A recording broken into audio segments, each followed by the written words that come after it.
Okay, well, first I'd like to start off that this speech might be a little different than what my introduction said of me. So, from day one, we are thrown into a world where anyone and anything in our life will try to influence or motivate us. As little kids, our parents encourage us to take our first steps or say our first words, and before we know it, we're being pushed and pulled in a million different directions, whether that's basketball camp or soccer practice or music lessons or gymnastics class. Within the few years of trying these different activities, we find something that we love to do, and for me, that was piano. I started playing when I was 7 in a class that had 5 to 6 kids on average, and while those other kids would mess around or lose interest, the passion I possessed for piano was ignited within me. My parents took notice in this talent and the joy I had with it, so they bought me my first keyboard. Realizing that this wasn't just a simple phase that a kid goes through and that I absolutely was in love with the piano, they bought me a grand. And they sent me to music camps and drove me to Denver, rain or shine, every single week for lessons. I've been playing the piano for 11 years, 6 of which have been competitively, and I even had the amazing opportunity to play with Mr. Yo-Yo Ma in Vail a couple summers ago. The early years of my piano playing were absolute bliss. I loved playing for people, especially my mom. Fooling around with the notes and learning new pieces never ceased to excite me, and on occasion I actually enjoyed practicing. For a while, my plans were to audition for a music college and use piano as my ticket into university, but unfortunately the love I had for the piano burned out way sooner than my parents or I had expected it to. But for 3 years, I kept at it for them. Arguments and tears were a common occurrence, and even though they said I shouldn't play because they wanted me to, I felt like I did anyways because I felt like I owed them something. 11 years of time and money is a lot to just drop, especially when it's a family affair. It's not just me involved.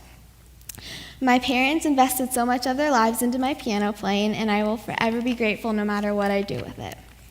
Entering high school, I tried different activities. I was a cheerleader, a drama kid, and involved with a bunch of different groups, but I just never found my niche.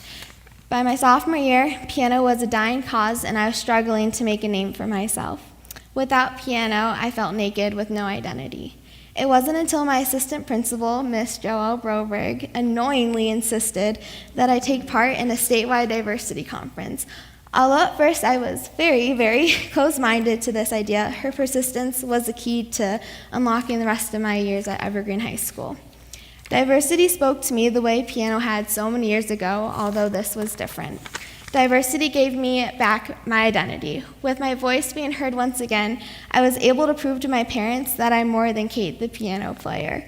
I can do something with my life other than making music.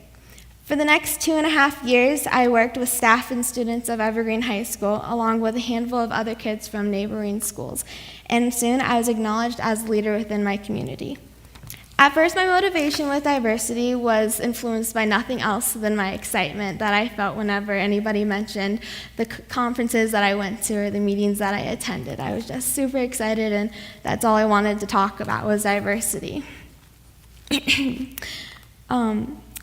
After a while, expectations were set, though, and my motivation was shifting drastically from doing it because it's what I love to do to doing it for other people and making sure they're satisfied with what ideas I was throwing out there and what I was trying to bring to the community.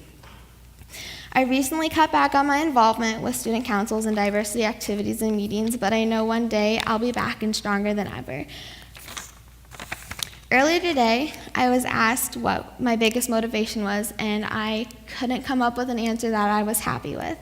Starting this journey of creating something to talk about at TED, I was strongly believed that I should be my biggest motivator, that everything I do should be because I want to, not because my parents want to, or because I'll make a lot of money with a good job that I'm sitting at a desk and talking to people I hate all day.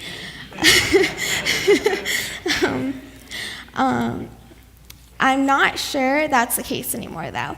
I'm on my soul-searching path, and even though I want to be happy with what I do and stay true to myself, no matter who I'm with or where I am, what really motivates me is you, everybody in this room. I want nothing more than to make a difference in someone's life, even if it's just one person. My motivation is to affect the lives of people I meet, and yes, I may be putting that on the back burner right now, but I'm young. I have some growing up to do. But when I'm there, I'll be unstoppable, I promise.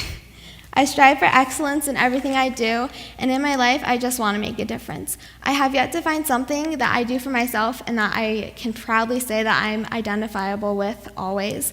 But in the long run, as long as I'm happy, that's motivation enough for me. Thank you.